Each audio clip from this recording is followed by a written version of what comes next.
So how did America go from this to this? That is the question we're seeking to answer today, or rather, what caused the Great Depression of the 1930s? We have three main aims: to know what is meant by a depression, to understand the different causes of the Great Depression, and to be able to evaluate the Great Depression. There are three key terms that you should read through and copy down if necessary.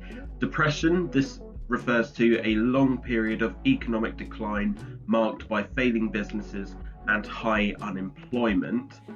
This is something that you might also associate with a recession, which is believed to be happening in this country. Tariffs is a tax a country has to pay in order to sell its goods abroad.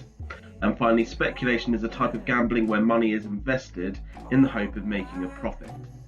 So before we get into all of that though, we need to first understand how shares work. Now, a share is a part of a company. So if you are a trader, you can buy a share or a number of shares in a particular company. Okay? So let's use an example. You may have heard your parents talk about, or you may remember from a few years ago, there used to be this place called Blockbuster, who would rent out DVDs of films that were popular at the time, and it was a really straightforward business model. Everyone, it's a thriving company. So let's say, for example's sake, that 30 years ago, I put £100 I buy £100 worth of shares in Blockbuster, right? Okay, and for a while that does really well because people are still buying DVDs. Then these guys come along, Netflix, and what does everyone do? They stop watching DVDs, they don't go out anymore, everyone's streaming things. So what that does to the value of my shares and of the small amount of Blockbusters that I currently own, well, it means that the value of those shares is going to go down. Okay, and that's how it works with this. In a much bigger sense, when there is a demand for goods or services, a company is worth more. Therefore, the price of the shares increase. When there is no demand for goods or services, a company is worth less. Therefore, the price of their shares decrease. And on the 29th of October 1929, 16.4 million shares were traded as speculators desperately tried to sell their shares as prices fell, but there were few buyers and this forced the price down further. Now, your first proper task is to listen to the Great Depression rap.